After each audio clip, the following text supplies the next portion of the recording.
নৱেম্বৰত পুলিচৰ ইণ্টাৰভিউ নতুন ইণ্টাৰভিউ মামা দৌৰি আছো মামা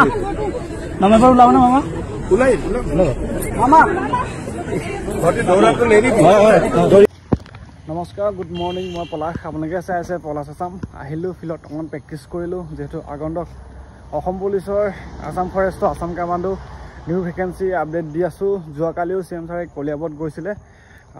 কলিয়াবৰত যাওঁতে চি এম ছাৰক আমাৰ যিবিলাক কেণ্ডিডেট সুধিছে তো নৱেম্বৰ মাহতে অসম পুলিচৰ ইণ্টাৰভিউ হ'বনে নহ'ব নৱেম্বৰ মাহত কিমান ভেকেঞ্চি আহিব কি কথা সেইবিলাক আপডেট জানিবৰ কাৰণে সুধিছিলে চি এম ছাৰক আৰু চি এম ছাৰেও ক'লে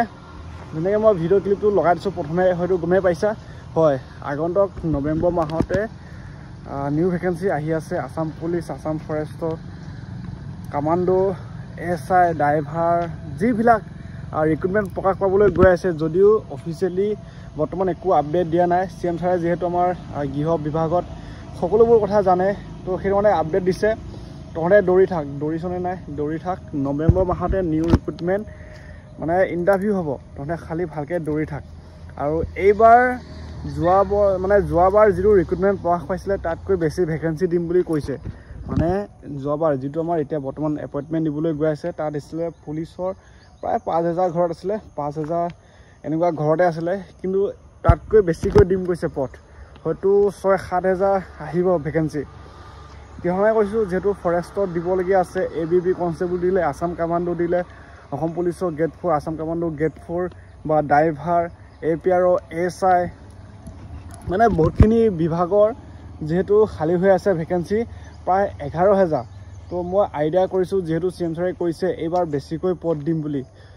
মানে বেছিকৈ ভেকেঞ্চি দিম বুলি কৈছে তহঁতে খালি নৱেম্বৰ মাহলৈ সাজু হৈ থাক এতিয়াৰ পৰা দৌৰি থাক দৌৰিছনে নাই এনেকৈ বুলি ক'লে যিটো আমাৰ যিটো কেইমাহমানৰ আগত যিটো এটা ভেকেঞ্চি প্ৰকাশ পাইছিলে নিউজত গমে পাইছা 11,000 কিমানটা পদ খালী হৈছে বহুতখিনি পদ তো সেই 11,000 পদখিনি চাগে এই নৱেম্বৰ মাহতে নতুন ৰিক্ৰুটমেণ্ট নতুন ভেকেঞ্চি দি ইণ্টাৰভিউ পাতিব তো সেইকাৰণে কৈছোঁ আছাম ফৰেষ্টৰ ABB কনষ্টেবল আছাম কামাণ্ডো তাৰপৰা লগতে আমাৰ যিটো ড্ৰাইভাৰ কনষ্টেবল SI লেভেলৰ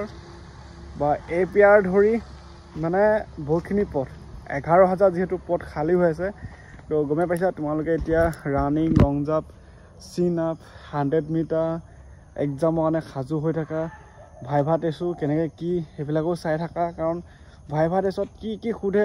ক'ব নোৱাৰে যাক যেনেকৈ প্ৰশ্ন সোধে সেইবিলাক ধুনীয়াকৈ ক'লেই হ'ল আৰু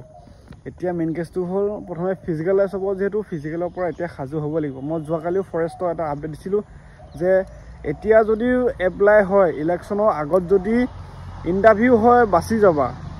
অকণমান গৰম পৰিব ইণ্টাৰভিউ মানে ইলেকশ্যনৰ আগত ইণ্টাৰভিউ লৈ ফৰেষ্টৰ বা অসম পুলিচৰ ABB কনষ্টেবল যদি ইলেকশ্যনৰ আগত হয় বাচি যাবা যদি ইলেকশ্যনৰ পিছত হয় সেই জুন জুলাই আগষ্টত বহুত গৰম দিব তো সেইকাৰণে কৈছোঁ এতিয়াৰ পৰা কষ্ট কৰি থাকা কি ঠিক ইলেকশ্যনৰ আগত হ'লে ভাল হ'ব ইলেকশ্যনৰ পিছত হ'লে অকণমান কষ্ট হ'ব কিন্তু একো নাই তোমালোকে পাৰিবা কিয়নে নোৱাৰিবা কাৰণ তোমালোকে এতিয়া কষ্ট কৰিলে তেতিয়ালৈ মানে বিন্দাছ ইণ্টাৰভিউ দিবা পাৰিবা খালি এতিয়াৰ পৰা কষ্ট কৰা আৰু আপডেটবোৰ দি যাম এনেকৈ মোৰ এটা ইনষ্টা ID আছে পলাশ আছাম তাতে গৈ ফ'ল' কৰি ল'বা যদি চেনেলটো প্ৰথমবাৰ চাই আছা ছাবস্ক্ৰাইব কৰি ল'বা আৰু